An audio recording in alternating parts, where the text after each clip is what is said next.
Evangelho de Marcos, capítulo 1. As boas notícias acerca de Jesus Cristo, a mensagem, começam aqui, seguindo ao pé da letra o livro do profeta Isaías. Observem com atenção: enviei meu mensageiro adiante de vocês. Ele preparará a estrada para vocês. Trovão no deserto, preparem-se para a chegada de Deus. Tornem o caminho plano e reto. João o Batista apareceu no deserto pregando um batismo de mudança de vida que leva ao perdão dos pecados. As pessoas se atropelavam para ir a ele, desde a Judéia e Jerusalém, e enquanto confessavam seus pecados, eram batizadas por ele no Rio Jordão, como sinal de uma vida transformada. João vestia uma túnica de pelo de camelo, amarrada à cintura por um cinto de couro. Alimentava-se de gafanhotos e mel silvestre. Sua pregação era esta: o mais importante está por vir. O protagonista deste drama, perante o qual sou um simples figurante, mudará a vida de vocês. Eu os batizo aqui no rio, mudando a velha vida de vocês pela vida no reino. O batismo dele, com o Espírito Santo, irá mudá-los de dentro para fora. Nessa época, Jesus de Nazaré apareceu na Galiléia e foi batizado por João no Jordão. Assim que saiu da água, Jesus viu o céu aberto e o Espírito de Deus, à semelhança de uma pomba, descendo sobre ele. Com a visão do Espírito, ouviu-se uma voz: Você é o meu filho, escolhido e marcado pelo meu amor, a alegria da minha vida. Imediatamente o Espírito guiou Jesus ao deserto. Durante 40 dias e noites, ele foi testado por Satanás. Animais selvagens eram sua companhia e os anjos tomavam conta dele. Depois que João foi preso, Jesus mudou-se para a Galiléia e ali pregava: O tempo é agora. O reino de Deus está aqui. Mudem de vida e creiam na mensagem. Caminhando pela praia do mar da Galiléia, Jesus avistou Simão e seu irmão André pescando com redes. Era nisso que trabalhavam. Jesus convidou-os: Venham comigo. Vou fazer de vocês um novo tipo de pescadores. Vou mostrar como pescar pessoas em vez de peixes. Sem fazer uma pergunta, eles simplesmente largaram as redes e foram com ele. Alguns metros adiante, perto da praia, ele viu os irmãos Tiago e João, filhos de Zebedeu, que estavam no barco consertando as redes. Jesus fez aos dois a mesma proposta. Imediatamente, eles deixaram seu pai, Zebedeu, o barco e os empregados e o acompanharam. Eles entraram em Cafarnaum. Quando o sábado chegou, Jesus foi logo para a sinagoga e passou o dia lá ensinando. O povo ficou admirado com seu ensino objetivo e confiante, sem os sofismas e as citações usados pelos líderes religiosos. De repente, estando ele ainda na sinagoga, a reunião foi interrompida por um homem extremamente perturbado, que gritava: O que você veio fazer aqui conosco, Jesus?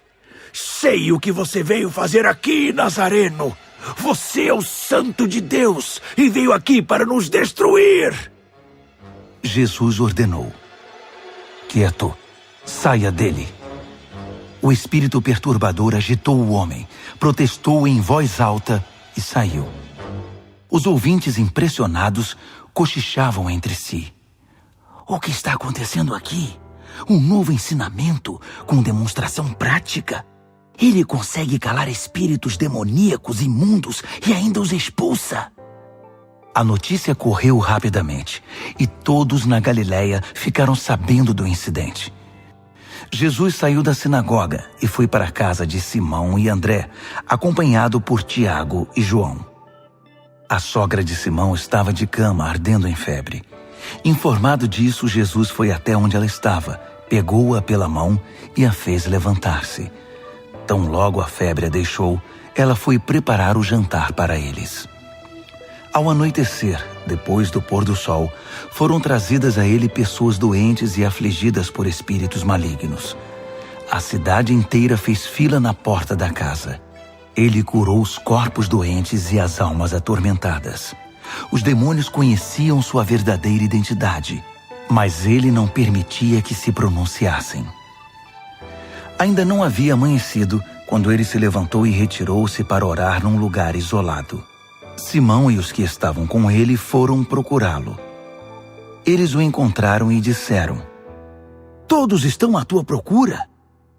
Jesus decidiu: Vamos a outras cidades para que eu possa pregar ali também. Faz parte da minha missão. Assim, por toda a Galiléia, ele visitou sinagogas, que era um lugar de reunião, pregando e expulsando demônios. Um leproso aproximou-se dele, ajoelhou-se e implorou: Se o Senhor quiser, pode me purificar. Emocionado, Jesus estendeu a mão, tocou o leproso e disse: Quero, fique limpo. A lepra desapareceu na hora.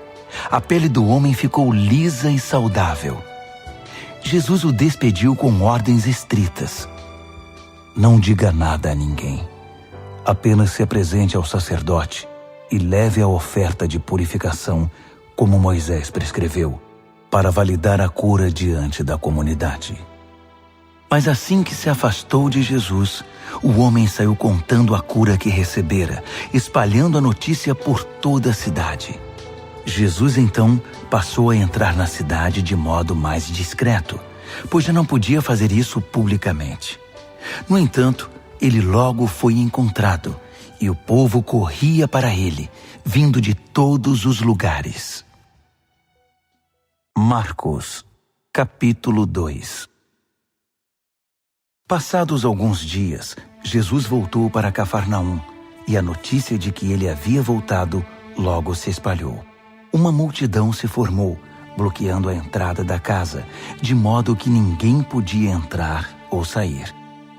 Ele estava ensinando a palavra, quando 4 homens apareceram, carregando um paralítico. Eles não conseguiram entrar por causa da multidão. Por isso removeram parte do telhado e desceram um paralítico em sua maca. Impressionado com tanta fé, Jesus disse ao paralítico: Filho, eu perdoo os seus pecados. Alguns líderes religiosos que estavam presentes começaram a cochichar entre si: Ele não pode falar assim. Que blasfêmia! Só Deus pode perdoar pecados. Jesus sabia o que eles estavam pensando e perguntou: Por que se mostram céticos? O que acham que é mais fácil? Dizer, eu perdoo os seus pecados, ou levante-se, pegue sua maca e comece a andar? Pois bem, para que fique claro que sou o Filho do Homem e estou autorizado a fazer uma coisa e outra, voltou-se para o paralítico e ordenou: Levante-se, pegue sua maca e vá para casa. E o homem assim fez. Levantou-se, pegou sua maca e saiu andando diante de todos. Eles esfregaram os olhos, custando acreditar no que viam. Mas então louvaram a Deus. Nunca vimos nada igual! Jesus foi uma vez mais caminhar à beira-mar, e de novo uma multidão foi atrás dele para ouvir seu ensino. Caminhando, ele viu Levi, filho de Alfeu, que era cobrador de impostos. Jesus convidou: Venha comigo. Ele se levantou e passou a segui-lo. Mais tarde, Jesus e os discípulos estavam jantando na casa de Levi, e seus convidados eram pessoas de má reputação. Surpreendentemente, alguns deles se tornaram seguidores de Jesus. Os líderes religiosos e os fariseus, vendo Jesus na companhia daquela gente, foram tomar satisfação com os discípulos. Que exemplo ele está dando, andando com essa gente desonesta e essa ralé? Jesus escutou a crítica e reagiu: Quem precisa de médico? Quem é saudável ou quem é doente? Estou aqui para dar atenção aos de fora, não para mimar os da casa que se acham justos. Os discípulos de João e os discípulos dos fariseus tinham o costume de jejuar. Por isso, alguns foram perguntar a Jesus: por que os seguidores de João e os fariseus adotam a disciplina do jejum, mas os seus seguidores não? Jesus respondeu: numa festa de casamento, vocês não economizam no bolo nem no vinho, porque estão festejando. Depois, poderão até precisar economizar, mas não durante a festa. Enquanto o noivo e a noiva estão com vocês, é tudo alegria. Depois que os noivos forem embora, o jejum pode começar. Ninguém joga água fria na fogueira enquanto tem gente em volta. Essa é a vinda do reino. Ele continuou: ninguém corta um cachecol de seda para remendar uma roupa velha. Usa-se um remendo que combine. Ninguém guarda vinho em garrafas rachadas. Num sábado, Jesus atravessava uma plantação de cereal. Enquanto caminhavam, os discípulos descascaram algumas espigas. Os fariseus reclamaram com Jesus: seus discípulos estão quebrando as regras do sábado. Jesus reagiu: é mesmo? Vocês nunca leram o que Davi e seus companheiros fizeram quando estavam com fome? Ele entrou no santuário e comeu o pão fresco do altar na frente do sacerdote principal Abiatar, o pão santo que ninguém podia comer senão os sacerdotes, e o repartiu com os companheiros. Jesus acrescentou: o sábado foi feito para o nosso benefício. Não somos escravos do sábado. O Filho do Homem não é escravo do sábado. É o Senhor dele. Marcos, capítulo 3. Depois disso, ele voltou à sinagoga e estava ali um homem que tinha uma das mãos aleijada. Os fariseus estavam de olho para ver se ele iria curá-lo, quebrando o sábado. Ele disse ao homem da mão aleijada: fique aqui, onde todos possam vê-lo.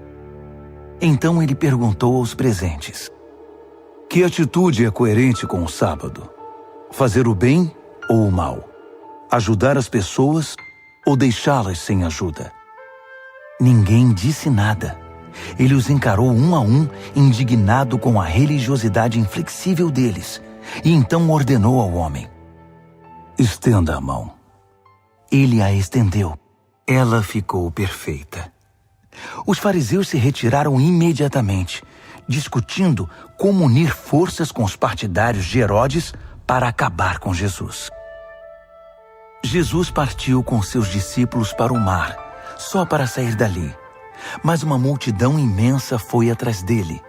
Gente da Galiléia, da Judéia, de Jerusalém, da Idumeia, da região próxima do Jordão e das vizinhanças de Tiro e Sidom. Um mundaréu de gente desejosa de conhecer ao vivo aquele de quem tanto tinham ouvido falar. Ele recomendou aos discípulos que tivessem um barco preparado.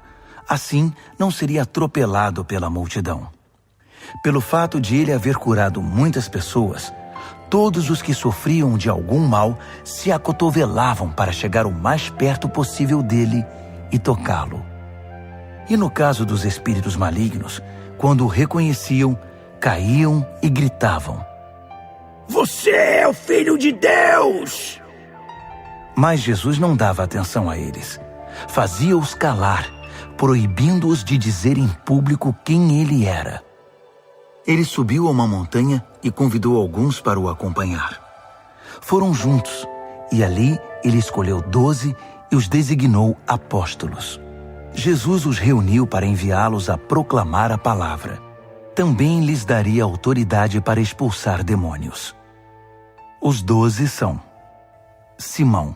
Jesus mais tarde chamou Pedro, que significa rocha. Tiago, filho de Zebedeu. João, irmão de Tiago. Jesus passou a chamar os irmãos Zebedeu de Boanerges, que significa filhos do trovão. André, Felipe, Bartolomeu, Mateus, Tomé, Tiago, filho de Alfeu, Tadeu, Simão o Zelote, Judas Iscariotes, que o traiu. Jesus foi para casa e, como sempre, uma multidão se formou em volta. Era tanta gente pedindo ajuda que ele não tinha tempo nem para comer. Alguns parentes, informados da situação, foram tirá-lo de lá, até pela força, se necessário.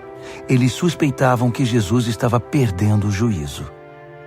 Os líderes religiosos de Jerusalém espalharam o boato de que ele estava praticando magia negra, fazendo truques diabólicos para impressionar o povo, mostrando poder espiritual. Jesus contestou a calúnia.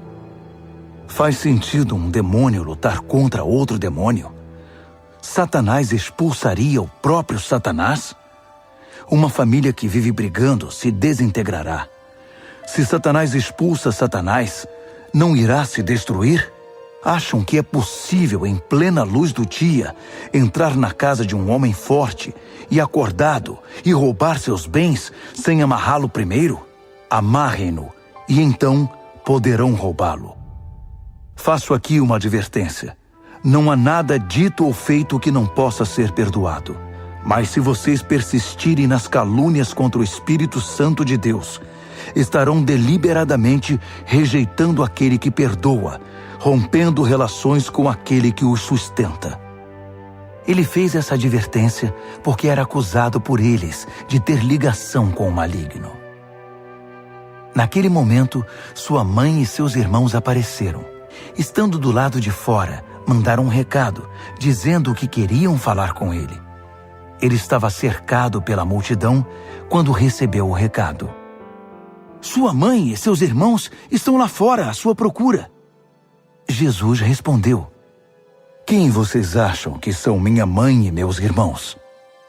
Olhando ao redor para cada um dos que estavam sentados à sua volta, ele declarou: Estão bem aqui na frente de vocês. Esses são minha mãe e meus irmãos. Mais vale a obediência que laços de sangue. Quem faz a vontade de Deus é meu irmão, irmã e mãe. Marcos, capítulo 4. Ele voltou a ensinar à beira da praia. A multidão que se formou em torno dele era tão grande que ele entrou num barco perto da praia e assentou-se. Jesus usou o barco como púlpito, enquanto o povo se acotovelava perto da água. Ele ensinava por meio de histórias, muitas histórias. Ouçam, o que vocês acham? Um agricultor estava semeando. Enquanto fazia seu trabalho, algumas sementes caíram pelo caminho e aves as comeram. Outras caíram no meio dos pedregulhos. Brotaram rapidamente, mas não aprofundaram raízes. Com o calor do sol, secaram tão rapidamente quanto haviam brotado. Outras ainda caíram no meio das ervas daninhas. As sementes chegaram a brotar, mas foram sufocadas. Nenhuma sobreviveu. Por fim, algumas, porém, caíram em boa terra e floresceram, produzindo uma colheita que superou todas as expectativas. Vocês estão entendendo? Quando eles ficaram sozinhos, os que eram mais chegados a ele, além dos 12, pediram que ele explicasse a história. Ele disse: Vocês têm o privilégio de conhecer melhor o reino de Deus. Conhecem as suas verdades. Mas para aqueles que ainda não podem ver, tudo é dito por meio de histórias, a fim de guiá-los a discernimentos mais profundos. Essas pessoas são assim. Seus olhos estão abertos, mas não veem nada. Seus ouvidos estão abertos, mas não entendem uma palavra. Recusam-se a voltar-se para Deus para receber perdão. Ele continuou: Entenderam o objetivo da história? Todas as minhas histórias têm o mesmo propósito. O agricultor planta a palavra. Alguns são como a semente que cai à beira do caminho. Assim que ouvem a palavra, Satanás arranca o que foi plantado neles. Outros são como a semente que cai no meio dos pedregulhos. Ouvem a palavra e a recebem com grande entusiasmo. Mas assim como a palavra não cria raízes, a emoção passa ou surge alguma dificuldade, não sobra nada.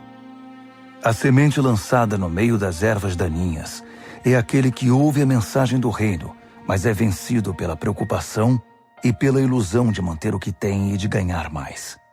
A mensagem é sufocada e não sobra nada. A semente lançada na terra boa é a pessoa que ouve a palavra e a abraça, e a colheita supera todas as expectativas. Jesus continuou: alguém compra uma lâmpada para pôr debaixo do tanque ou debaixo da cama? O que se faz não é colocá-la numa prateleira? Nós não estamos guardando segredos, nós os estamos revelando. Não estamos escondendo nada, mas tornando público. Vocês estão entendendo? Ouçam bem o que estou dizendo. Fiquem atentos quando algum espertalhão ensinar que vocês podem vencer na vida por vocês mesmos. Dar é o caminho, não ganhar. Generosidade produz generosidade. A avareza empobrece. Então Jesus disse: o reino de Deus é como sementes lançadas num campo por um homem. Ele vai dormir e se esquece do que fez. A semente brota e cresce, mas ele nem imagina como isso ocorre. A terra dá conta de tudo, sem a ajuda dele. Primeiro o caule, depois a espiga e por fim o grão. Quando o grão está maduro, ele o colhe. É o tempo da colheita. Como podemos descrever o reino de Deus? Que ilustração podemos usar? É como a semente de mostarda. É uma das menores sementes, mas uma vez plantada, germina e cresce tanto que os pássaros fazem ninhos em seus ramos e abrigam-se à sua sombra. Com outras histórias semelhantes, ele apresentava sua mensagem ao povo, aplicando as histórias à experiência e compreensão deles. Ele sempre contava uma história. Quando estava sozinho com seus discípulos, explicava tudo, desfazendo o emaranhado. Todos os nós eram desatados. Naquele dia, ao cair da tarde, ele decidiu: vamos para o outro lado do mar. Eles entraram no barco em que ele estava. Outros barcos foram atrás deles. De repente, uma tempestade violenta os envolveu. As ondas invadiam a embarcação, ameaçando afundá-la, enquanto Jesus, com a cabeça sobre um travesseiro, dormia na popa do barco. Os discípulos o acordaram, implorando: mestre, não vais fazer nada! Nós vamos morrer! Jesus acordou e ordenou ao vento que se acalmasse. Ele disse ao mar: quieto, sossegue. O vento virou brisa e o mar ficou em plena calmaria. Jesus repreendeu os discípulos: por que tanto medo? Vocês não têm fé? Eles estavam apavorados e confusos. Afinal, quem é este homem? Se perguntavam. Até o vento e o mar se acalmam quando ele ordena. Marcos, capítulo 5. Eles chegaram ao outro lado do mar, na terra dos Gerazenos. Assim que Jesus saiu do barco, um louco, vítima de demônios, saiu do cemitério e correu para ele. O homem vivia no meio das sepulturas. Ninguém conseguia prendê-lo. Era impossível acorrentá-lo ou amarrá-lo. Ele fora amarrado muitas vezes com cordas e correntes, mas quebrava as correntes e arrebentava as cordas. Ninguém era forte o bastante para subjugá-lo. Noite e dia, vagava entre as tumbas e pelas colinas, gritando e cortando o próprio corpo com pedras pontiagudas. Quando ele viu Jesus, correu na direção dele e curvou-se reverentemente. Depois, rugiu em protesto: o que queres comigo, Jesus, Filho do Deus Altíssimo? Em nome de Deus, não me perturbes. Jesus havia ordenado ao espírito maligno: fora, saia deste homem. Jesus perguntou: diga-me seu nome. Ele respondeu: meu nome é Multidão, pois somos muitos. Em desespero, implorou a Jesus que não o expulsasse daquela região. Uma grande manada de porcos estava pastando numa colina perto dali. Os demônios então suplicaram a Jesus: Manda-nos para os porcos. Permita que vivamos neles. Jesus permitiu. Mas aos porcos aconteceu pior do que ao homem. Enlouquecidos, correram, pularam de um penhasco, caíram no mar e se afogaram. Aterrorizados, os que cuidavam dos porcos saíram em disparada e contaram o incidente na cidade e na região. Todos queriam ver de perto o que havia acontecido. Eles encontraram Jesus e viram um louco assentado, usando roupas decentes e em perfeita saúde, não mais como alguém fora do juízo. Os que haviam presenciado a cena contaram aos outros o que acontecera ao endemoniado e aos porcos. No princípio, os curiosos ficaram impressionados. Depois, ficaram revoltados por causa dos porcos que haviam perdido e imploraram a Jesus que saísse dali e nunca mais voltasse. Jesus estava indo para o barco e o homem que fora liberto dos demônios pediu para acompanhá-lo, mas o mestre não o permitiu. Em vez disso, aconselhou: vá para casa, para seu povo. Conte-lhes o que o mestre, num gesto de misericórdia, fez por você. O homem voltou e, na área das 10 cidades, dava testemunho do que Jesus havia feito por ele. Ele se tornou o assunto da cidade. Após a travessia, uma imensa multidão formou-se à beira-mar. Um dos líderes da sinagoga, chamado Jairo, foi falar com Jesus. Ajoelhou-se diante dele e suplicou: Minha filhinha está à beira da morte. Vem comigo e impõe as mãos sobre ela para que melhore. Jesus foi com ele, e a multidão inteira os acompanhou, apertando-o e empurrando-o. Uma mulher que estava sofrendo de hemorragia havia 12 anos ouviu falar de Jesus. Muitos médicos haviam tratado dela, mas sem sucesso. Levaram todo o seu dinheiro e a deixaram pior que antes. Ela esgueirou-se por trás dele e tocou sua roupa. Ela pensava: basta eu tocar em sua roupa para ficar boa. No momento em que o tocou, a hemorragia parou. Ela pôde sentir a mudança. Sabia que estava livre daquele mal. No mesmo instante, Jesus sentiu que dele saíra poder. Voltou-se para a multidão e perguntou: quem tocou minha roupa? Os discípulos disseram: como assim? A multidão empurra e aperta de todo lado, e o Senhor quer saber quem o tocou? Mas ele insistiu, olhando ao redor para ver quem o tocara. A mulher, sabendo o que havia acontecido e que o havia tocado, tremendo de medo, ajoelhou-se diante dele e contou toda a história. Jesus lhe disse: filha, você se arriscou por causa da sua fé e agora está curada. Tenha uma vida abençoada. Seja curada da sua doença. Enquanto ele ainda falava, algumas pessoas chegaram da casa do líder da sinagoga e informaram: sua filha morreu. Por que continuar incomodando o mestre? Ouvindo o que diziam, Jesus tranquilizou o homem: não dê atenção a eles. Apenas confie em mim. Ele não permitiu que ninguém fosse com ele, exceto Pedro, Tiago e João.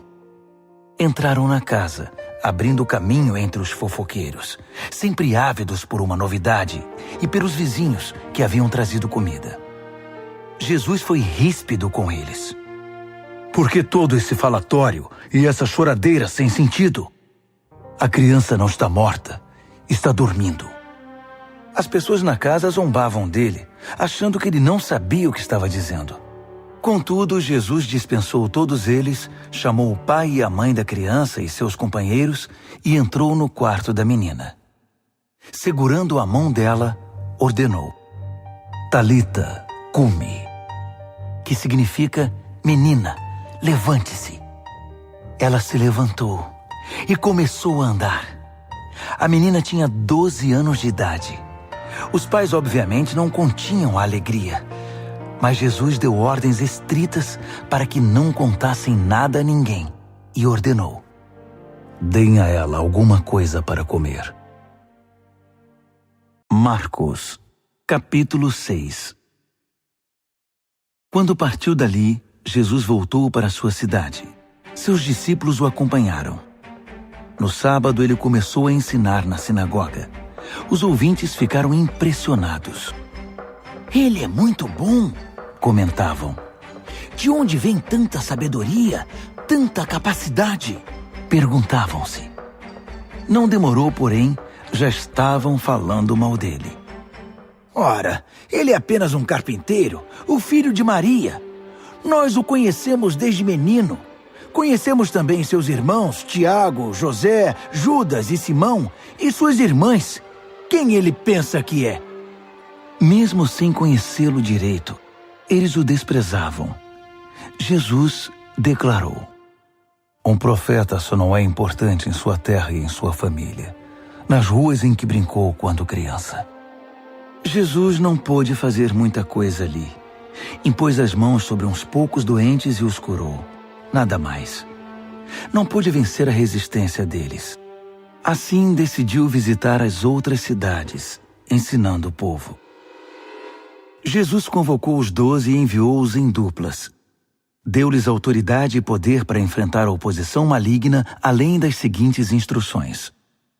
Não pensem que precisarão de muito equipamento para cumprir a missão. Vocês são o equipamento. Nada de depender do dinheiro. Sejam simples. Nada de hospedagem de luxo. Hospedem-se num lugar simples e contentem-se com isso. Se não forem bem recebidos e se não os ouvirem, retirem-se sem estardalhaço, sem fazer cena.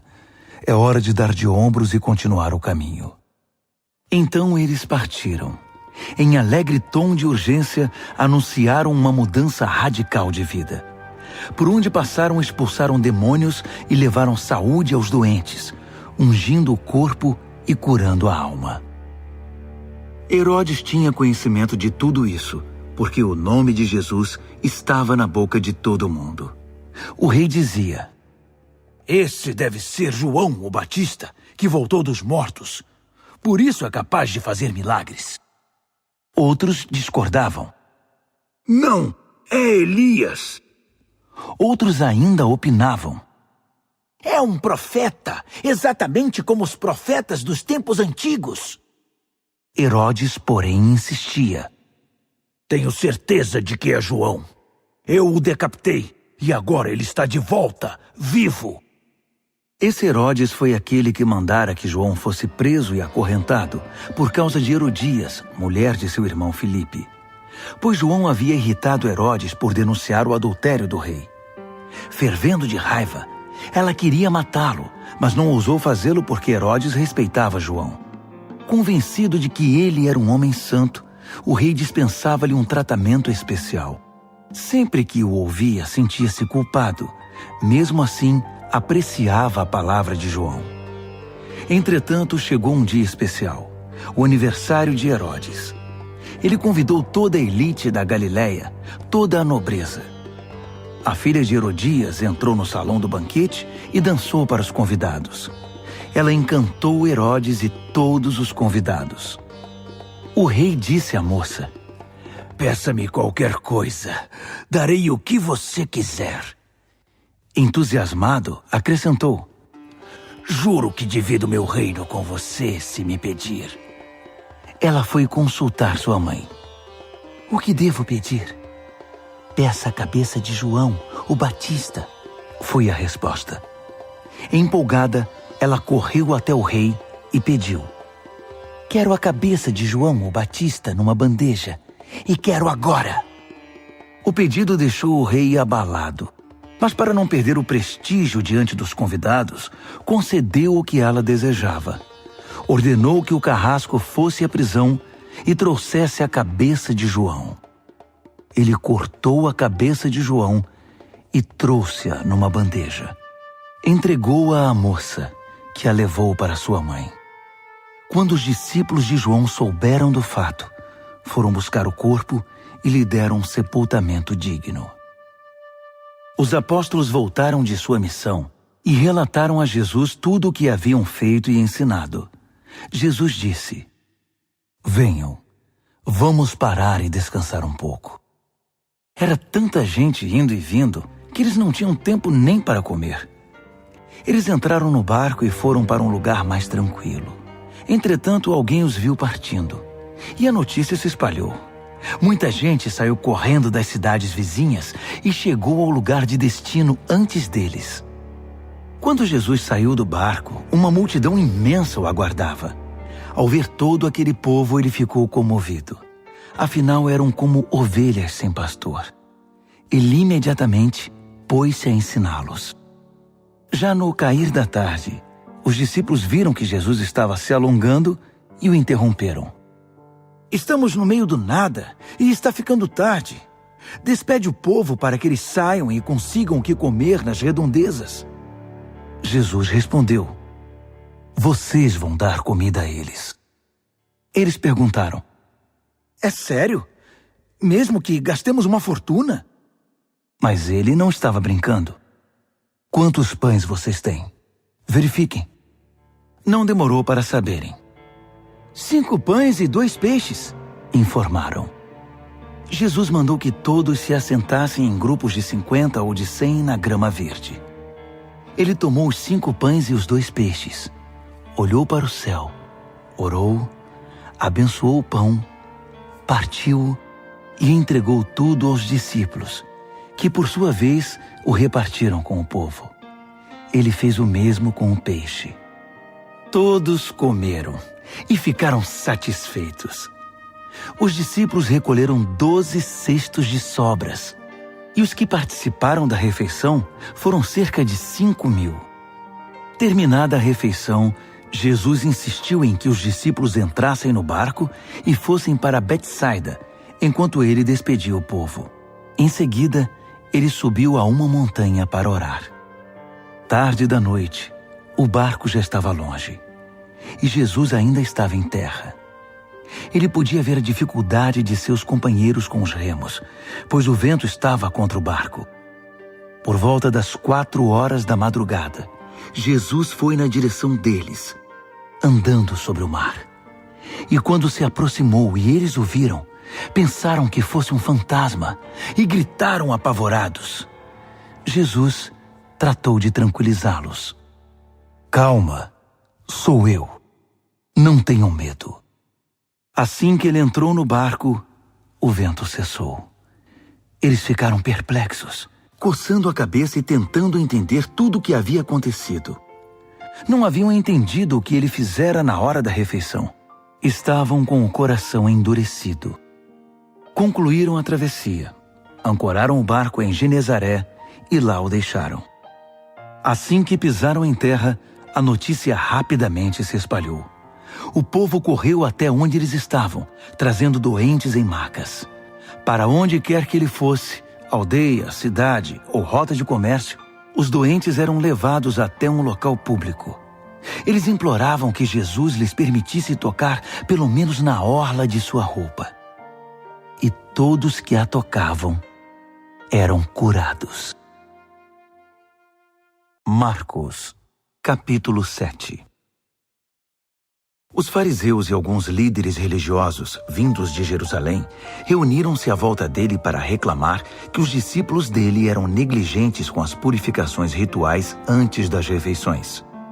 Os fariseus e judeus em geral jamais participariam de uma refeição sem primeiro proceder ao ritual da lavagem das mãos, principalmente se tivessem chegado da feira, para não mencionar como limpavam canecas, panelas e outras vasilhas.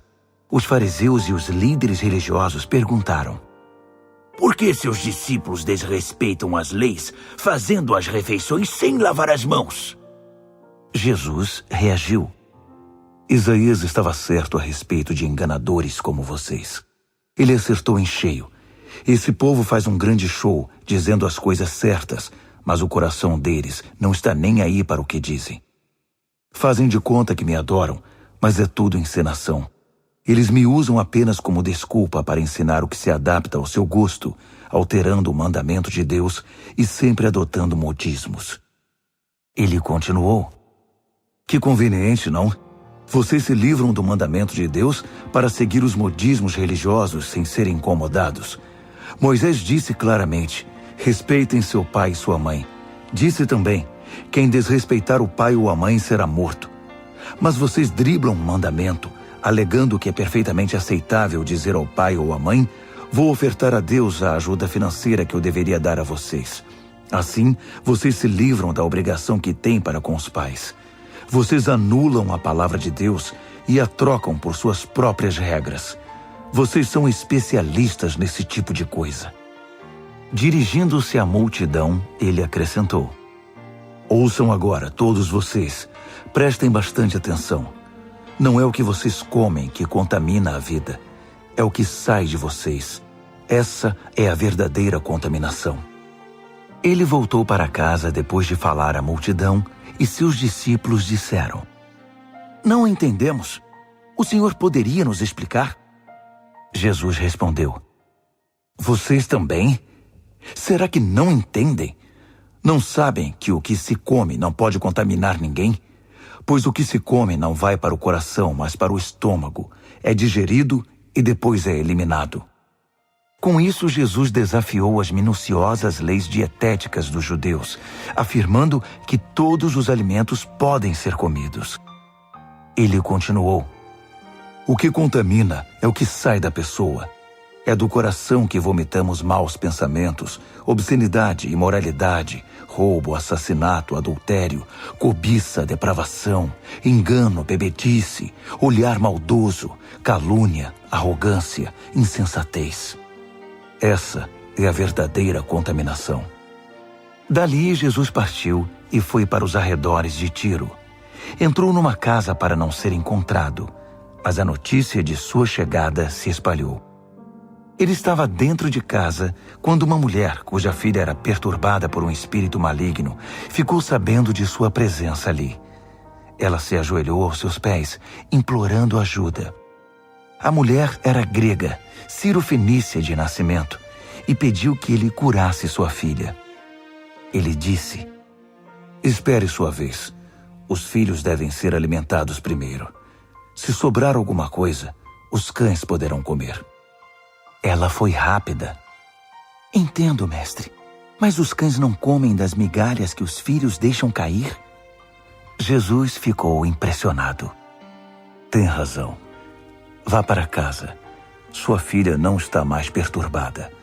A aflição demoníaca se foi. Ela foi para casa e encontrou a filha tranquila na cama, livre daqueles tormentos. Ele deixou a região de Tiro e voltou para o mar da Galileia, passando por Sidom e pelo distrito das 10 cidades. Algumas pessoas trouxeram um homem que não podia ouvir nem falar e pediram a Jesus que impusesse as mãos sobre ele. Jesus tocou nos ouvidos do homem e passou-lhe um pouco de saliva na língua. Então orou, suspirou profundamente e ordenou: Efatá, abra-se. E assim aconteceu. O homem ouvia e falava perfeitamente. Jesus ordenou que mantivessem o fato em segredo, mas eles, entusiasmados, não paravam de falar no assunto. Diziam: Ele faz tudo muito bem. Faz até o surdo ouvir e o mudo falar. Marcos, capítulo 8. Foi na mesma ocasião que Jesus outra vez se viu diante de uma multidão faminta. Ele chamou seus discípulos e disse: Estou com o coração partido por causa desta gente. Há 3 dias estão comigo e não tenho o que comer. Não posso mandá-los embora com fome. Vão acabar desmaiando no caminho. Alguns vieram de muito longe. Os discípulos perguntaram: Mas onde vamos encontrar comida suficiente para todos neste lugar deserto? Jesus perguntou: Quantos pães vocês têm? 7 pães, informaram. Jesus então mandou que o povo se assentasse. Depois de ter dado graças, tomou os 7 pães, partiu-os e entregou-os aos discípulos para que os repartissem com o povo. Havia também alguns peixes. Ele abençoou os peixes e ordenou aos discípulos que os repartissem de igual modo. Todos comeram à vontade, e foram necessários 7 grandes cestos para recolher as sobras. E os que participaram da refeição foram cerca de 4.000. Depois de despedir a multidão, Jesus entrou no barco com os discípulos e foram para Dalmanuta. Quando chegaram, os fariseus vieram pressioná-lo para que ele desse uma prova de quem era. Desafiado, Jesus perguntou: por que esta geração pede um sinal milagroso como garantia? A verdade é que vocês não terão sinal nenhum. Dali ele voltou para o barco e dirigiu-se para o outro lado do mar. Os discípulos, porém, esqueceram-se de levar pão, exceto por um pedaço. Aproveitando a oportunidade, Jesus aconselhou-os: fiquem de olho no fermento dos fariseus e dos partidários de Herodes. Pensando que ele os repreendia por haverem esquecido o pão, começaram a culpar um ao outro. Percebendo o que se passava, Jesus perguntou: por que estão discutindo por haverem esquecido o pão? Não entenderam ainda? Não conseguem perceber? Não se lembram dos 5 pães que demos aos 5.000? Quantos cestos de sobras vocês recolheram?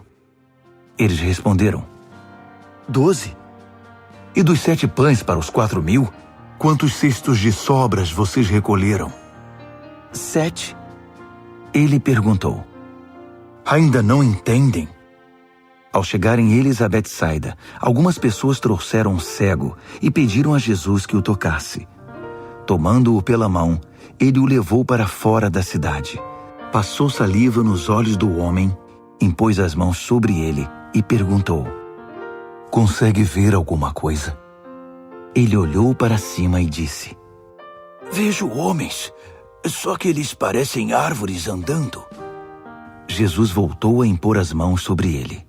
Dessa vez, o homem percebeu que havia recuperado completamente a visão. Agora via tudo com perfeição. Jesus mandou-o para casa, advertindo: não entre na cidade. Jesus e seus discípulos visitaram as cidades ao redor de Cesareia de Filipe.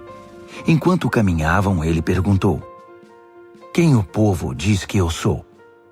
Eles responderam: alguns pensam que é João o Batista, outros acham que é Elias. Há quem pense que é algum dos profetas. Ele insistiu: e vocês, quem acham que eu sou? Pedro declarou: tu és o Cristo, o Messias. Jesus pediu que guardassem segredo, que não dissessem nada a ninguém. Em seguida, resolveu explicar algumas coisas. É necessário que o Filho do Homem seja maltratado, levado a julgamento e declarado culpado pelos líderes do povo, sacerdotes e líderes religiosos. Que seja morto e 3 dias depois ressuscite. Ele falava de modo simples e claro para que todos entendessem. Pedro, porém, protestou, segurando-lhe o braço. Vendo que os discípulos hesitavam em aceitar os fatos, Jesus repreendeu Pedro. Pedro, saia do meu caminho. Fora, Satanás. Você não tem ideia de como Deus trabalha. Reunindo uma multidão e seus discípulos, Jesus disse: quem quiser seguir-me, tem de aceitar minha liderança. Quem está na garupa não pega na rédea. Eu estou no comando. Não fujam do sofrimento. Abracem-no. Sigam-me e mostrarei a vocês como agir. Autoajuda não é ajuda. O autossacrifício é o caminho, o meu caminho, para ser realmente salvo. Qual é a vantagem de conquistar tudo o que se deseja e perder a si mesmo? O que vocês teriam para dar em troca da própria alma? Se vocês têm vergonha de mim ou do meu caminho por causa dos seus amigos inconstantes e sem futuro, saibam que irão enfrentar uma vergonha muito maior na presença do Filho do Homem quando ele voltar, envolto pela glória de Deus, seu Pai, com um exército de anjos. Marcos, capítulo 9. Então ele foi para casa dizendo: não é sonho. Alguns de vocês aqui verão tudo isso acontecer. O reino de Deus chegando com força total. 6 dias depois, 3 dos discípulos viram isso acontecer. Jesus levou Pedro, Tiago e João a um alto monte. Ali sua aparência mudou diante deles. Suas roupas brilhavam intensamente, de uma brancura tal que ninguém seria capaz de produzir. De repente, eles perceberam que Elias e Moisés estavam ali também, conversando com Jesus. Então Pedro interrompeu a conversa. Rabi, que grande momento! Que tal se construíssemos 3 memoriais na montanha? Um para o Senhor, um para Moisés e um para Elias. Ele falava sem pensar, apavorado e maravilhado com o que via. Naquele instante, uma nuvem brilhante os envolveu, e da nuvem ouviu-se uma voz. Este é meu filho, marcado pelo meu amor. Ouçam-no. No minuto seguinte, os discípulos olharam ao redor, esfregando os olhos. Não estavam vendo mais ninguém a não ser Jesus. Enquanto desciam a montanha, Jesus os fez prometer que guardariam segredo.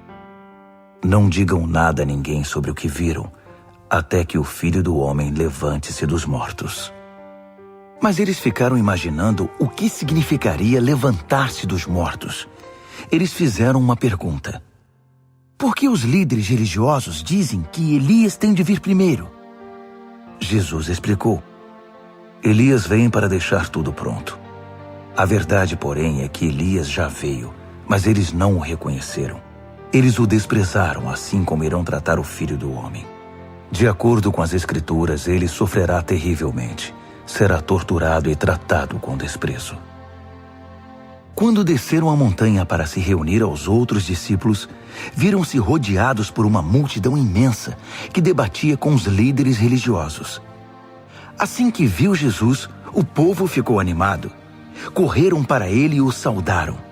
Ele perguntou: O que está acontecendo? Por que toda esta agitação? Um homem da multidão respondeu: Mestre, eu trouxe meu filho que foi deixado mudo por um demônio. Toda vez que o demônio se aposta dele, joga-o ao chão. O menino baba, range os dentes e fica rígido como uma tábua. Falei com teus discípulos, esperando que o libertassem, mas não puderam. Jesus suspirou inconformado. Mas que geração! Vocês não conhecem Deus. Até quando vou ter de aguentar esse tipo de coisa? Quantas vezes ainda vou ter de passar por isso? Tragam o menino aqui. Eles o trouxeram. Quando o demônio viu Jesus, apossou-se do menino, que ficou babando e se contorcendo no chão. Jesus perguntou ao pai do menino: Há quanto tempo isso acontece? Desde que era pequeno. Muitas vezes o demônio o joga no fogo ou no rio para matá-lo. Se o Senhor puder fazer alguma coisa, tenha misericórdia e nos ajude. Jesus disse: Se eu puder, tudo é possível para quem tem fé. Assim que Jesus disse essas palavras, o pai do menino exclamou: Eu creio, mas me ajude a vencer as minhas dúvidas. Percebendo que a plateia ficava cada vez maior, Jesus deu ordens expressas ao espírito maligno. Espírito mudo e surdo, eu ordeno, sai dele e não volte. Com muito estardalhaço, o espírito saiu. O menino estava pálido como um defunto, de modo que as pessoas começaram a dizer: Ele está morto! Mas tomando-o pela mão, Jesus o levantou. O menino ficou em pé. Depois que chegaram a casa, os discípulos perguntaram a Jesus: Por que não podemos expulsar o demônio? Ele respondeu: Não há outro meio de se livrar desse tipo de demônio, a não ser com oração. Saindo dali, viajaram pela Galileia. Jesus não queria que ninguém soubesse de seu paradeiro, pois queria ensinar seus discípulos. Ele anunciou: O Filho do Homem está para ser traído por gente que não quer nada com Deus. Eles o matarão, mas 3 dias depois ele aparecerá, vivo. Eles não sabiam do que ele estava falando, mas tinham medo de perguntar. Eles foram para Cafarnaum. Já em casa, ele perguntou: O que vocês discutiam pelo caminho?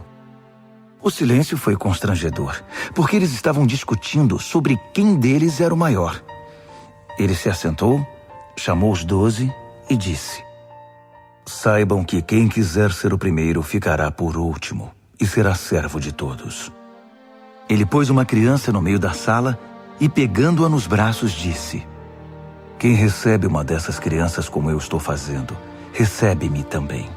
Mais que isso, recebe o próprio Deus que me enviou. Então, João disse a Jesus: Mestre, vimos um homem usando o teu nome para expulsar demônios e o impedimos, porque ele não é do nosso grupo. Jesus reprovou-os: Não o impeçam. Ninguém pode usar meu nome para fazer algo bom e poderoso e no momento seguinte afastar-se de mim. Se ele não é inimigo, é aliado. Qualquer um que lhes der um copo d'água em meu nome está do nosso lado, e Deus levará isso em conta. Mas quem prejudicar esses que são como crianças, intimidando-os ou tirando proveito da simplicidade deles, logo irá desejar nunca ter feito isso. Seria melhor jogar-se no meio do mar com uma pedra amarrada ao pescoço. Se sua mão ou seu pé os atrapalha na caminhada com Deus, é melhor cortá-los e jogá-los fora. É preferível viver mutilado ou aleijado do que ter 2 mãos e 2 pés que o levem para a fornalha de fogo eterno. Se seu olho desvia sua atenção de Deus, arranque-o e jogue-o fora. É preferível viver com apenas um olho do que ter uma visão perfeita no fogo do inferno. Todos cedo ou tarde irão passar por um fogo purificador, mas vocês serão preservados das chamas eternas. Por isso, preservem-se.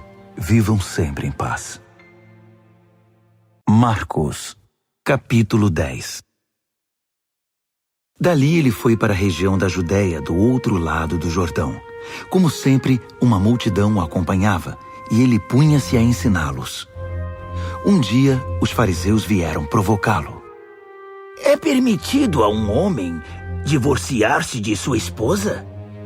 Jesus perguntou: O que Moisés determinou? Eles responderam: Moisés deu permissão que o marido a mandasse embora, dando-lhe uma certidão de divórcio. Jesus disse: Moisés deu esse mandamento apenas como concessão ao coração duro de vocês. Na criação, no plano original, Deus fez e uniu o homem e a mulher. Por isso, um homem deixa seu pai e sua mãe, e por meio do casamento se torna uma só carne com sua mulher. Não são mais 2 indivíduos, formam agora uma nova unidade. Deus criou uma união tão perfeita que ninguém pode ter a ousadia de profaná-la, separando-os. Depois que estavam em casa, os discípulos voltaram a tocar no assunto. Jesus foi muito direto.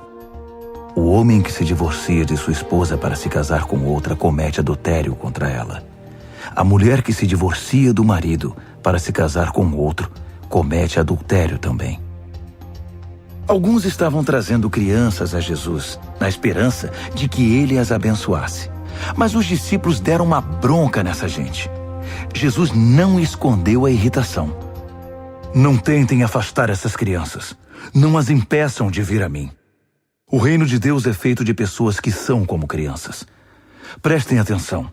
Se vocês não aceitarem o reino de Deus com a simplicidade de uma criança, nunca entrarão nele. Então, tomando as crianças nos braços, impunha as mãos sobre elas e as abençoava.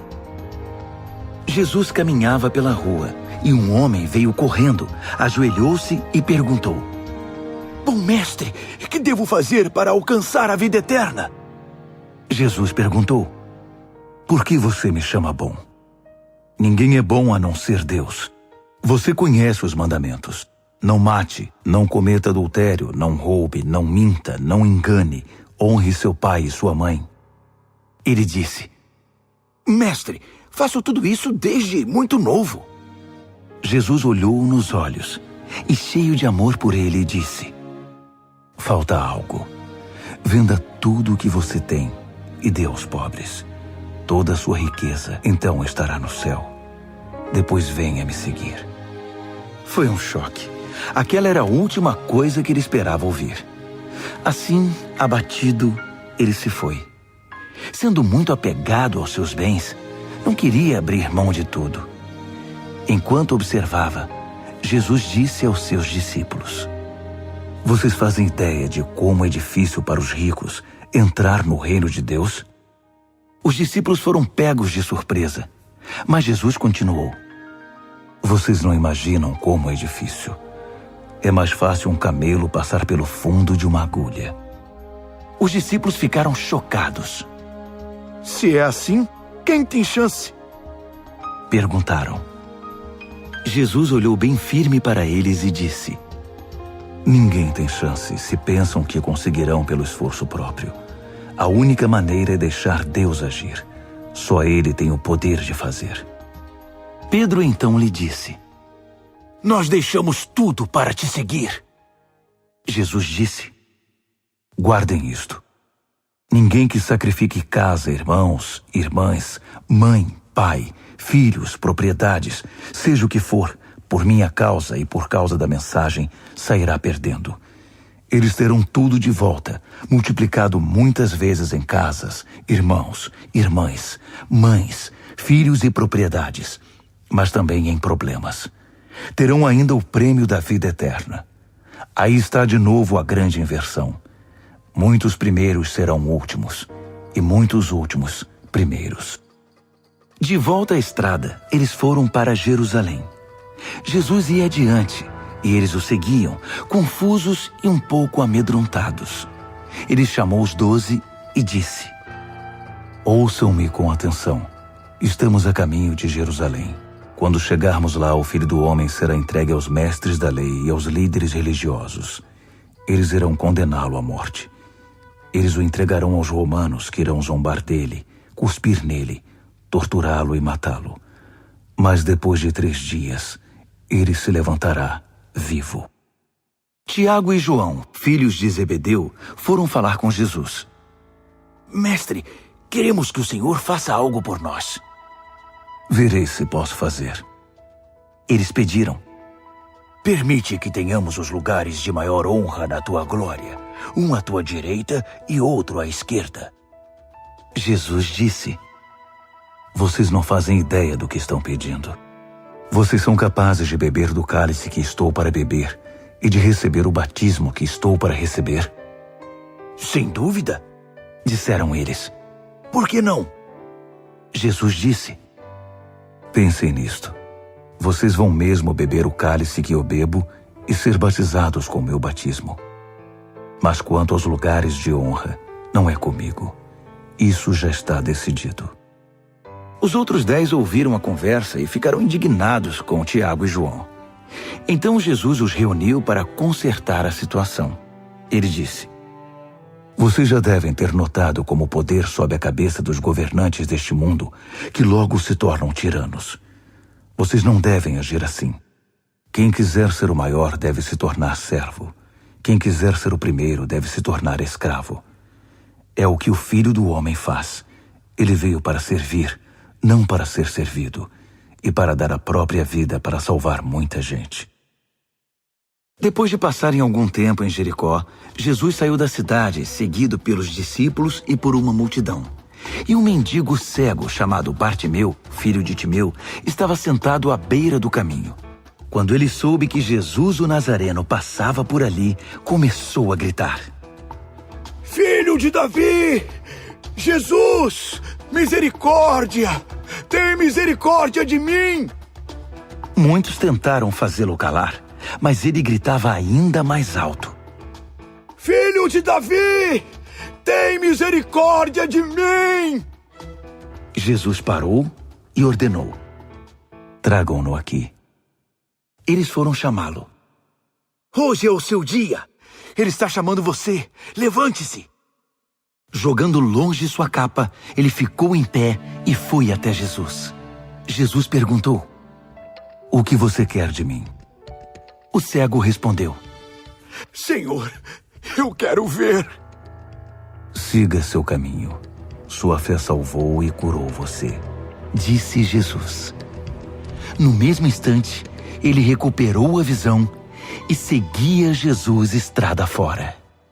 Marcos, capítulo 11.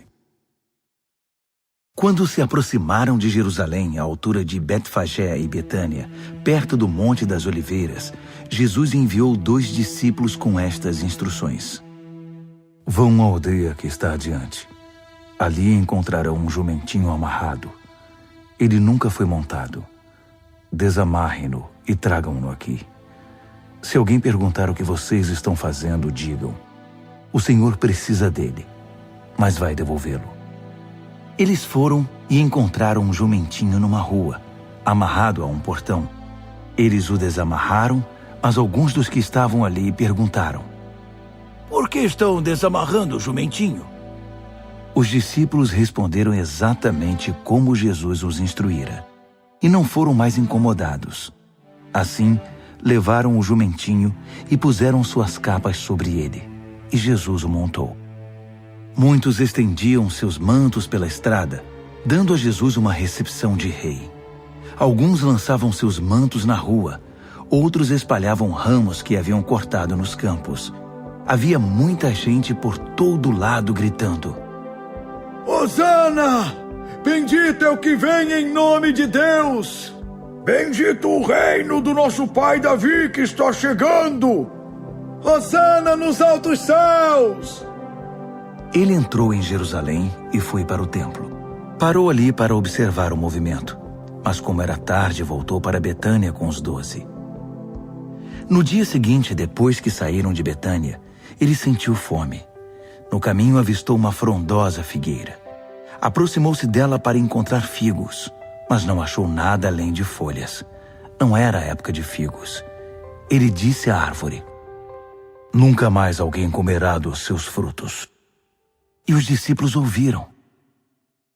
Chegando a Jerusalém, entraram no templo, e Jesus começou a expulsar todos os que faziam comércio ali. Ele derrubou as mesas dos agiotas e as bancas dos vendedores de pombas. Também não permitiu que ninguém mais passasse carregando cestos pelo recinto sagrado. Ele explicou suas ações com o seguinte texto: minha casa foi designada casa de oração para as nações, mas vocês a transformaram em ponto de encontro de ladrões. Ao tomar conhecimento desses fatos, os principais sacerdotes e os líderes religiosos decidiram que era hora de se livrar dele. Estavam em pânico, porque o povo se mostrava encantado com os seus ensinamentos. À noite, Jesus e seus discípulos deixaram a cidade. Pela manhã, andando pela estrada, eles viram a figueira. Estava seca até a raiz. Lembrando-se do que acontecera no dia anterior, Pedro disse: Mestre, olha, a figueira que amaldiçoaste ficou seca. Jesus foi direto: assumam de fato o seu compromisso com Deus, e nada será difícil para vocês. Aquela montanha, por exemplo, basta ordenar sem dúvida ou hesitação: pule no mar, e ela obedecerá. Absolutamente tudo, do pedido menor ao maior, que vocês incluírem na oração, será atendido, se vocês de fato confiarem em Deus. E quando orarem, lembrem-se de que não se trata apenas de pedir. Se vocês têm algo contra alguém, perdoem. Só então o Pai Celestial de vocês perdoará os seus pecados. De volta a Jerusalém, eles caminhavam pelo templo. Então os principais sacerdotes, os líderes religiosos e os líderes do povo exigiram: mostre-nos suas credenciais. Quem deu a você autoridade para falar e agir desse modo? Jesus respondeu: primeiro respondam a uma pergunta.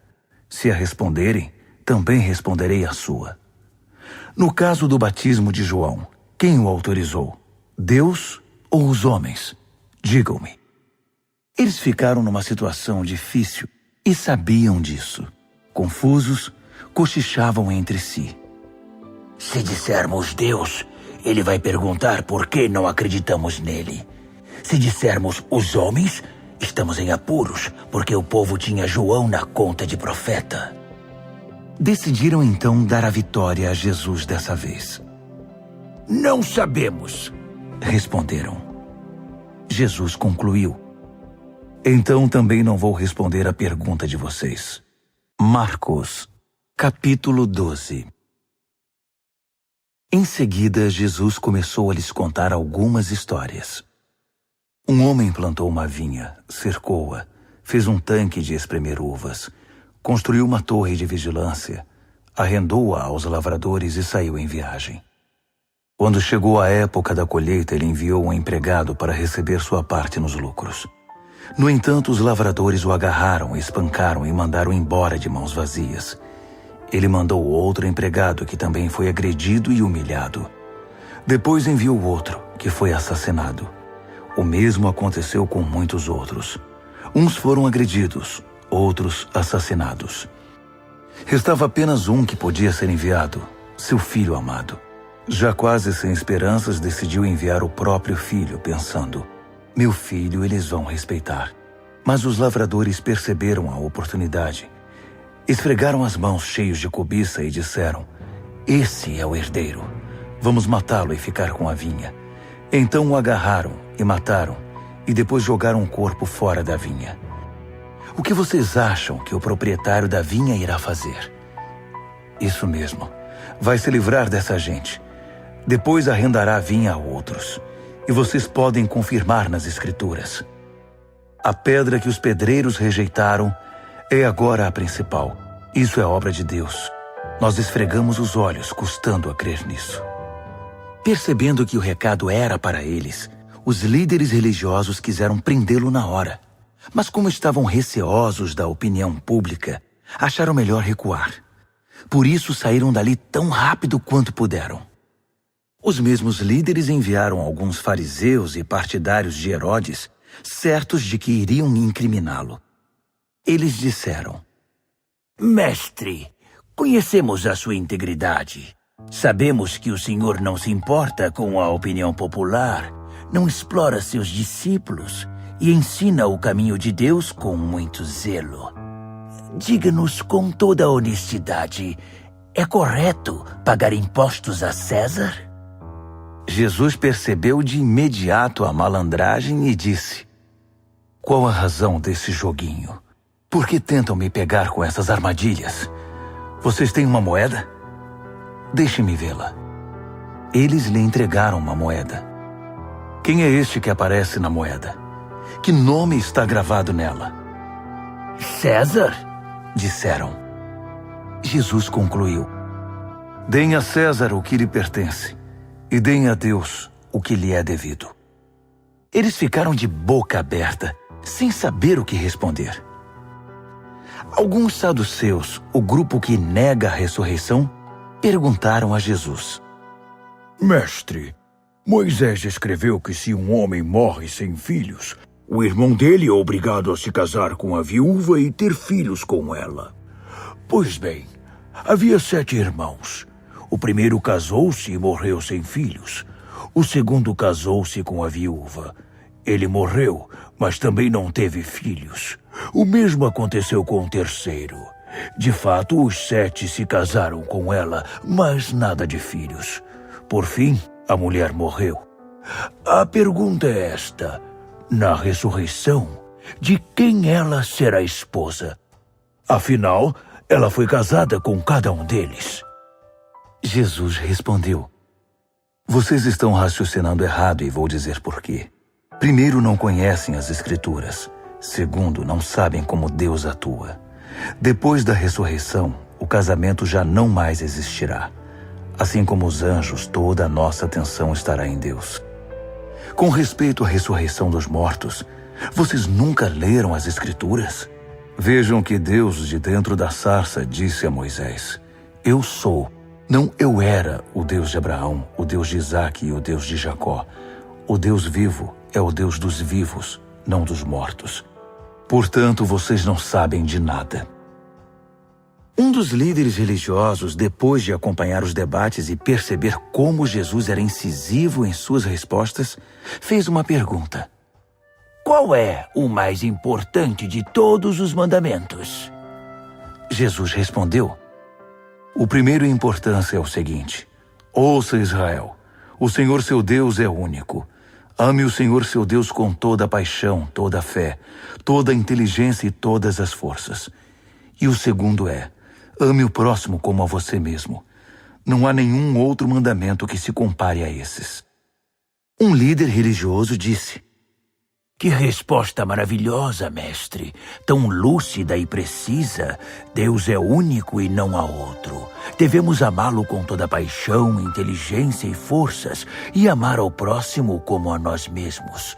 Isso é melhor que qualquer oferta ou sacrifício. Quando Jesus percebeu como aquele homem era sábio, comentou: Você está quase lá, quase no reino de Deus. A partir daquele momento, ninguém mais ousou fazer perguntas a Jesus.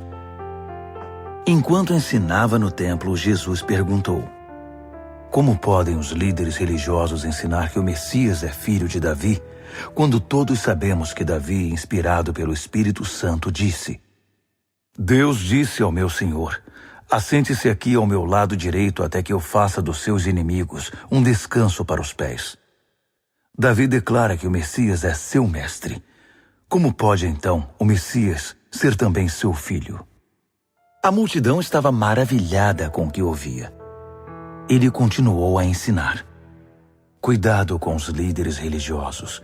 O prazer deles é ostentar títulos acadêmicos, receber elogios publicamente, desfrutar posições de destaque e assentar-se nos lugares principais durante o serviço religioso. Além disso, o tempo todo eles exploram os fracos e indefesos. Quanto mais oram, pior fica a situação deles. Mas no fim, eles irão pagar por tudo isso. Assentado atrás de um gasofilácio, ele observava o povo depositar dinheiro na hora da coleta. Os ricos faziam ofertas voltosas, mas uma viúva pobre aproximou-se e ofertou 2 pequenas moedas, uns míseros centavos. Jesus chamou os discípulos em particular e comentou: A verdade é que essa viúva pobre deu uma oferta maior que a dos demais. Todos os outros deram do que não precisavam. Ela fez uma extravagância, algo que não podia fazer. Deu tudo o que possuía. Marcos, capítulo 13. Jesus saía do templo quando um dos discípulos chamou sua atenção. Mestre, olhe essas pedras, essas construções. Jesus disse: Vocês estão impressionados com essa arquitetura grandiosa? Tudo isso será um monte de ruínas até a última pedra. Mais tarde, enquanto ele estava sentado no Monte das Oliveiras, num local de onde podia avistar o templo, Pedro, Tiago, João e André foram conversar com ele. Quando essas coisas vão acontecer? Que sinal teremos de que tudo caminha para um desfecho? Jesus explicou: Cuidado com os falsos profetas do fim dos tempos. Muitos líderes com identidade falsa alegarão: Eu sou o Messias. Eles vão enganar muita gente. Quando ouvirem falar de guerras e ameaças de guerra, não entrem em pânico. Serão notícias comuns, não um sinal do fim. Haverá cada vez mais guerras entre as nações e conflitos entre os líderes. Em vários lugares haverá terremotos e fome. Mas tudo isso é nada comparado com o que está por vir. Fiquem atentos, pois vocês serão levados aos tribunais, e tudo irá de mal a pior. Vocês serão torturados, e todos perseguirão os que levam o meu nome. Vocês serão postos como sentinelas da verdade. A mensagem tem de ser pregada em todo o mundo. Quando traírem vocês e os levarem aos tribunais, não se preocupem com o que dizer. Quando chegar o momento, digam o que estiver no coração. O Espírito Santo dará testemunho por intermédio de vocês. Haverá irmão matando irmão, pai matando filho, filho matando os pais. Todos odiarão vocês por causa do meu nome. Fiquem firmes. Isso é necessário. Fiquem firmes até o fim. Vocês não ficarão desamparados, pois serão salvos. Estejam preparados para fugir quando virem a besta da profanação, estabelecida onde nunca deveria estar. Quem lê não terá dificuldade de entender o que estou falando. Quando isso acontecer, se vocês estiverem na Judéia naquele tempo, corram para as colinas. Se estiverem trabalhando no quintal, não voltem para buscar nada em casa. Se estiverem no campo, não voltem para buscar agasalho. As grávidas e as que amamentam sofrerão mais. Orem para que isso não aconteça no inverno. Serão dias difíceis. Nada parecido aconteceu desde que Deus fez o mundo, nem depois haverá. Se esses dias de aflição seguissem o curso normal, ninguém suportaria. Mas por causa dos escolhidos de Deus, a aflição será encurtada.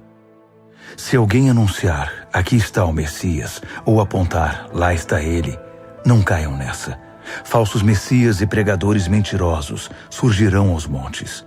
Suas credenciais impressionantes e seus deslumbrantes espetáculos, se possível, iludiriam até os escolhidos de Deus. Fiquem atentos, pois eu os avisei com antecedência.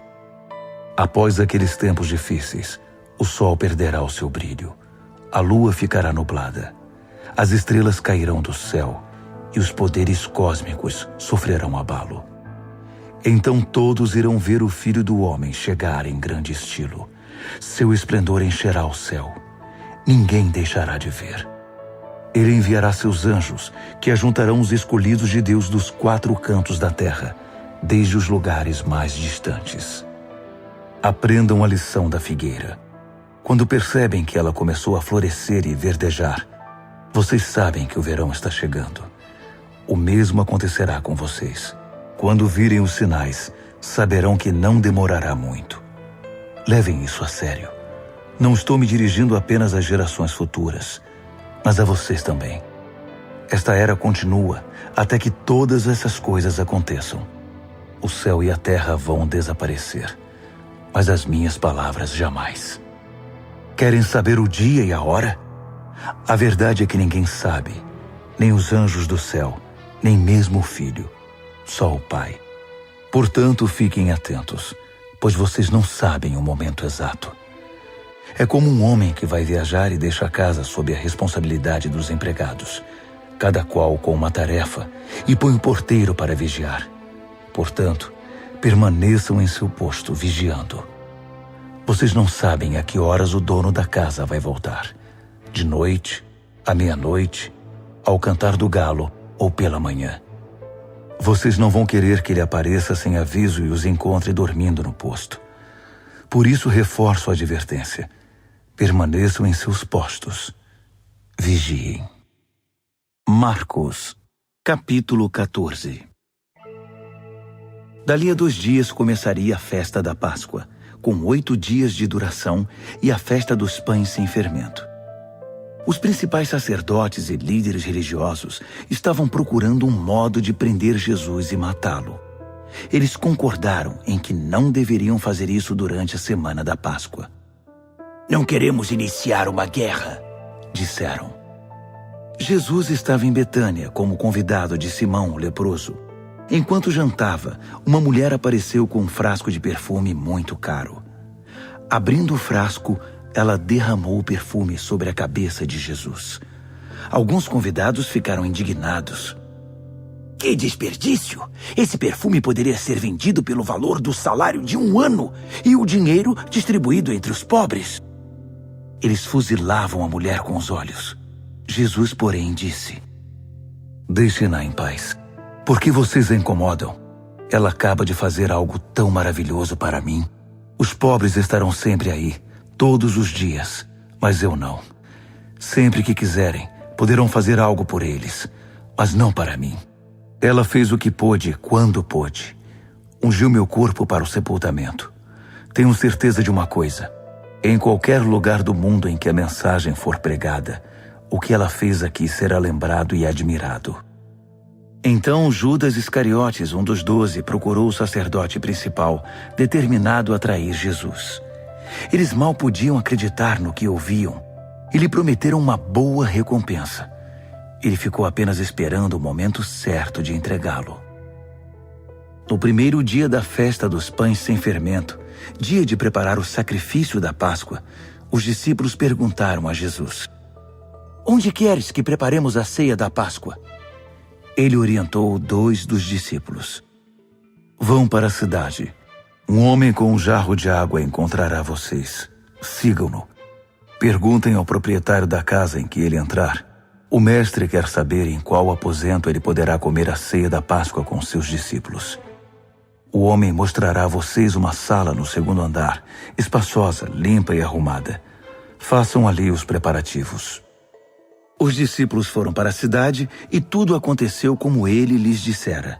Eles prepararam ali a refeição pascal. Depois do pôr do sol, ele chegou com os 12. Quando estavam à mesa, Jesus disse: Tenho algo difícil, mas importante a dizer. Um de vocês me trairá. Alguém que, neste momento, come comigo. Chocados, começaram a dizer um após o outro: Eu não! Ele respondeu: É um dos 12, alguém que come sempre comigo. O Filho do Homem sofrerá a dor da traição, já prevista nas Escrituras. Até aí nenhuma surpresa. Mas ai do traidor do Filho do Homem. Melhor que ele nunca tivesse nascido. Durante a refeição, depois de tomar o pão e abençoá-lo, Jesus o partiu, deu-o aos discípulos e disse: Tomem, isto é meu corpo. Tomando o cálice e dando graças a Deus, entregou-o a eles também, e todos beberam. Ele disse: Isto é meu sangue, a nova aliança de Deus, derramado em favor de muitos. Não beberei vinho outra vez até o dia em que o beber no reino de Deus. Então eles cantaram um hino e foram para o Monte das Oliveiras. Jesus alertou-os: Por causa do que vai acontecer comigo, vocês irão se dispersar. Isso é para cumprir um texto das Escrituras que diz: Vou ferir o pastor, e as ovelhas ficarão desorientadas. Mas depois que eu ressuscitar, irei adiante de vocês para a Galileia. Mas Pedro, todo afoito, declarou: Ainda que todo mundo fuja, eu não fugirei. Jesus respondeu: Não tenha tanta certeza. Ainda esta noite, antes que o galo cante 2 vezes, você vai me negar 3 vezes.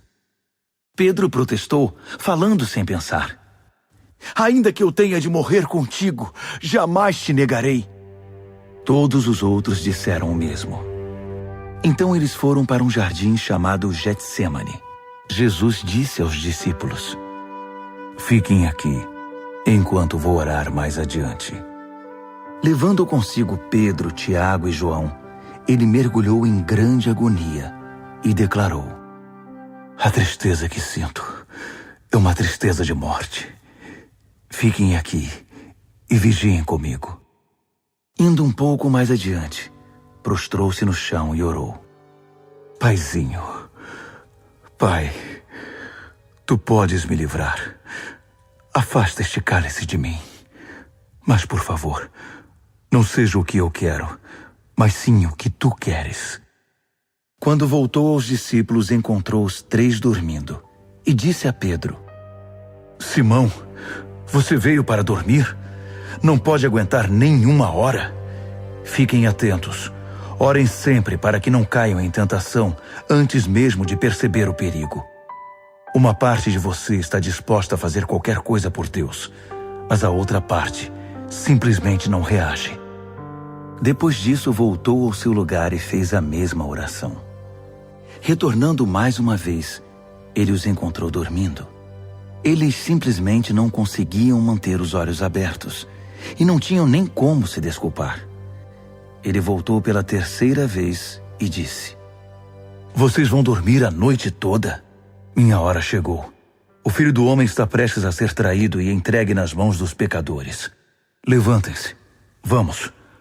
O traidor chegou.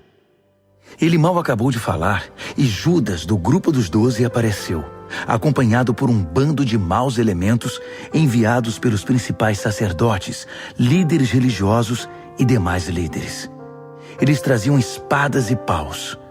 O traidor havia combinado um sinal com eles. Aquele a quem eu beijar é o procurado. Prendam-no. Não o deixem fugir. Ele foi direto a Jesus e o beijou, dizendo: Mestre. Os homens então o prenderam com muita brutalidade. Mas um dos que estavam com Jesus desembainhou a espada e atacou o servo do sacerdote principal, cortando-lhe a orelha. Mas Jesus reagiu. O que é isto? Vieram me buscar com espadas e paus, como se eu fosse um bandido perigoso? Dia após dia estive ensinando no templo, e vocês nunca moveram um dedo contra mim. Vocês acabam de confirmar os escritos proféticos. Nessa hora, todos os discípulos já haviam fugido. Um jovem seguia o grupo de longe. Tudo que ele trazia sobre o corpo era um lençol. Alguns daqueles homens tentaram agarrá-lo, mas ele escapou. Fugiu nu, deixando o lençol para trás. O grupo que prendeu Jesus levou-o ao sacerdote principal, que estava reunido com os principais sacerdotes, líderes do povo e líderes religiosos. Pedro os seguira a uma distância segura. Quando chegaram ao pátio do sacerdote principal, ele se misturou com os servos e foi se aquecer perto da fogueira. Os principais sacerdotes, conspirando com o concílio judaico, tentavam achar acusações contra Jesus para condená-lo à morte. Não encontraram nada. Muitos davam falso testemunho, mas um depoimento contradizia o outro. Alguns homens apareceram com esta história. Nós o ouvimos dizer: vou derrubar o templo, construído com tanto esforço, e em 3 dias construirei outro, sem ao menos erguer a mão. Mesmo assim, não havia plena concordância entre os relatos. Nesse momento, o sacerdote principal levantou-se e perguntou a Jesus: O que você tem a dizer dessa acusação? Jesus não deu resposta. O sacerdote principal insistiu, mudando a pergunta. Você é o Messias, o Filho do Deus bendito? Jesus foi direto. Sim, eu sou, e você mesmo verá. O Filho do Homem assentado à direita do Todo-Poderoso, vindo nas nuvens do céu. Nessa hora, o sacerdote principal perdeu a compostura. Rasgando a própria roupa, gritou: Ouviram isso? Acham que precisamos de mais testemunhas? Vocês testemunharam a blasfêmia! Vão deixar que isso fique assim? Por unanimidade, eles o condenaram, e foi sentença de morte. Alguns começaram a cuspir nele. Vendaram-lhe os olhos e batiam nele, provocando. Quem bateu em você? Profetize!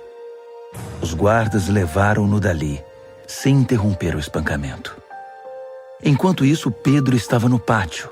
E aconteceu que uma das empregadas do sacerdote principal, vendo Pedro se aquecer ali, olhou para ele e disse: Você estava com Jesus, o Nazareno? Mas ele negou. Não sei do que você está falando. Quando ele passou pelo pórtico, um galo cantou. A moça apontava para ele e dizia aos que estavam por ali: Ele é um deles, tenho certeza. E Pedro negou mais uma vez. Pouco depois, as pessoas ali começaram a insistir. Você tem de ser um deles. Está na cara que você é galileu. Então Pedro ficou muito nervoso e jurou: Nunca vi esse homem de quem vocês estão falando. Na mesma hora, o galo cantou pela segunda vez. Pedro lembrou-se do que Jesus dissera: Antes que o galo cante 2 vezes, você vai me negar 3 vezes. Sem se conter, desabou a chorar.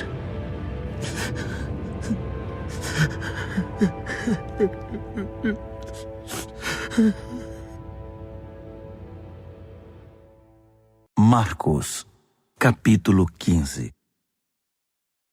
À primeira luz do dia, os principais sacerdotes, os mestres da lei e os líderes religiosos convocaram uma sessão com todo o concílio judaico.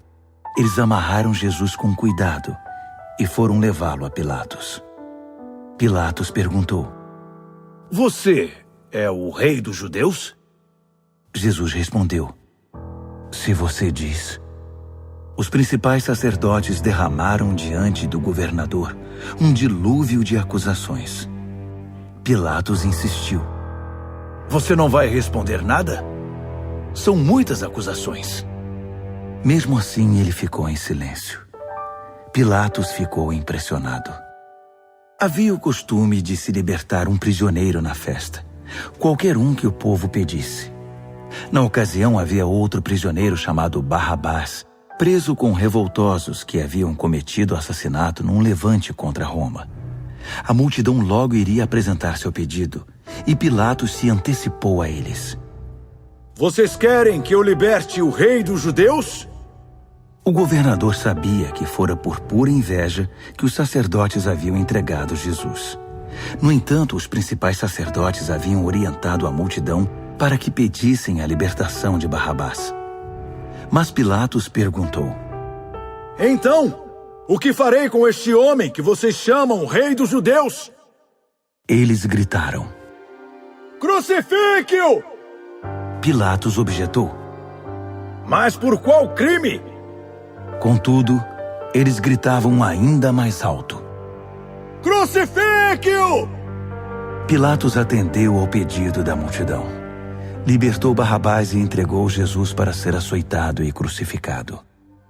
Os soldados levaram Jesus ao palácio, chamado Pretório, e reuniram uma tropa inteira. Vestiram-no com um manto de púrpura e puseram uma coroa de espinhos na cabeça dele. Então, começou a zombaria. Viva o rei dos judeus! Eles lhe batiam na cabeça com o bastão, cuspiam nele e se ajoelhavam diante dele, como se o reverenciassem. Quando cansaram das chacotas, tiraram-lhe o manto de púrpura e o vestiram de novo com as suas roupas. Então o levaram para crucificá-lo. Um homem estava passando de volta do trabalho, Simão de Cirene, pai de Alexandre e Rufo. Eles o obrigaram a carregar a cruz de Jesus. Os soldados levaram Jesus ao Gólgota, que significa colina da caveira. Ofereceram-lhe vinho misturado com mirra para aliviar a dor, mas ele não aceitou. Então o pregaram na cruz. Depois fizeram um sorteio para ver quem ficaria com suas roupas. Jesus foi crucificado às 9 horas da manhã. A acusação, o rei dos judeus, foi escrita numa placa. Com ele crucificaram 2 criminosos, um à direita e outro à esquerda. Os que passavam caçoavam, sacudindo a cabeça e ironizando. Você alegou que poderia destruir o templo e reconstruí-lo em 3 dias. Mostre agora seu poder. Salve-se! Se você é mesmo o Filho de Deus, desça da cruz! Os principais sacerdotes e os líderes religiosos também estavam ali, misturados ao povo, divertindo-se e zombando de Jesus. Ele salvou os outros, mas não pode se salvar. Ele é mesmo o Messias, o rei de Israel? Então, desça da cruz e todos nós acreditaremos em você. Até os que estavam crucificados com ele participavam da zombaria. Então, do meio-dia às 3 da tarde, toda a terra ficou na escuridão. Cerca das 3 horas da tarde, Jesus gritou bem alto: Eloi, Eloi, lama sabachthani. Que quer dizer: meu Deus, por que me abandonaste? Alguns dos que viram aquilo o ouviram e disseram: Ele está chamando Elias. Um deles correu, pegou uma esponja mergulhada em vinagre e ergueu-a numa haste e deu-o de beber a Jesus e disse: Vamos ver se Elias vem para tirá-lo daí. E depois de um grito de dor, Jesus deu seu último suspiro. Naquele instante, a cortina do templo rasgou-se ao meio, de alto a baixo. Quando o capitão da guarda viu que Jesus já não respirava mais, exclamou: Ele era o Filho de Deus. Algumas mulheres observavam à distância. Entre elas Maria Madalena, Maria, mãe do jovem Tiago e de José, e Salomé. Quando Jesus estava na Galiléia, elas o seguiam e serviam e tinham vindo com ele para Jerusalém. Mais tarde, sendo o dia da preparação, isto é, a véspera do sábado, apareceu José de Arimateia, membro respeitado do concílio judaico. Ele aguardava com expectativa a vinda do reino de Deus. Enchendo-se de coragem, procurou Pilatos e pediu o corpo de Jesus. Pilatos duvidou que ele tivesse morrido tão rapidamente e mandou o capitão verificar se Jesus estava de fato morto. Com a garantia do capitão, ele entregou o corpo a José. José havia comprado um lençol de linho. Depois, envolveu o corpo e o depositou no túmulo que havia escavado na rocha. Pôs uma grande pedra na entrada. Maria Madalena e Maria, mãe de José, observaram o sepultamento. Marcos, capítulo 16. Passado o sábado, Maria Madalena, Maria, mãe de Tiago e Salomé trouxeram especiarias para embalsamar Jesus. Na manhã de domingo, assim que o sol raiou, elas foram ao túmulo. Estavam preocupadas e diziam umas às outras: "Quem irá rolar a pedra do túmulo para nós?"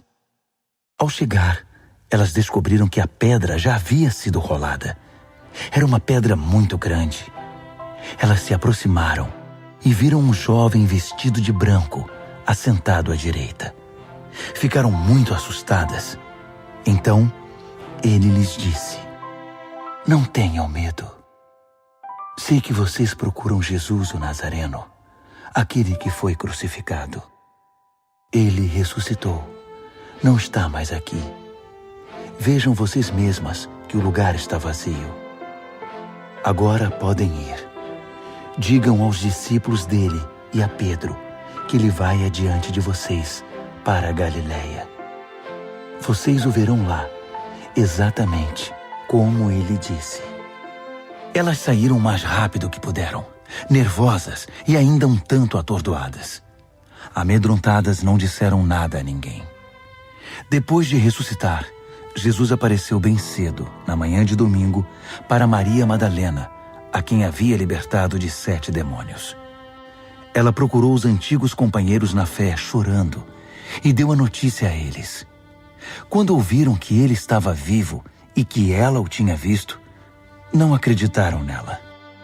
Mais tarde, ele apareceu de forma diferente a 2 deles que caminhavam pelo campo. Eles voltaram e contaram aos demais, mas estes também não acreditaram no relato. Depois disso, quando os 11 estavam jantando, ele apareceu e os repreendeu severamente pela incredulidade, pois se recusavam a acreditar nos que o tinham visto ressuscitado. Então, ele ordenou: "Saiam pelo mundo. Vão a toda parte e anunciem a mensagem com as boas notícias de Deus para todos. Quem crer e for batizado está salvo. Quem se recusar a crer está condenado. Estes são alguns dos sinais que acompanharão os que crerem. Eles vão expulsar demônios em meu nome, falar em novas línguas, pegar em serpentes e até beber veneno sem que nada lhes aconteça. Também vão impor as mãos sobre os enfermos e curá-los." Então o Senhor Jesus, depois de orientá-los, foi elevado ao céu e assentou-se ao lado de Deus no lugar da mais alta honra. Os discípulos saíram por toda parte pregando. O Senhor trabalhava com eles, confirmando a mensagem com provas inquestionáveis.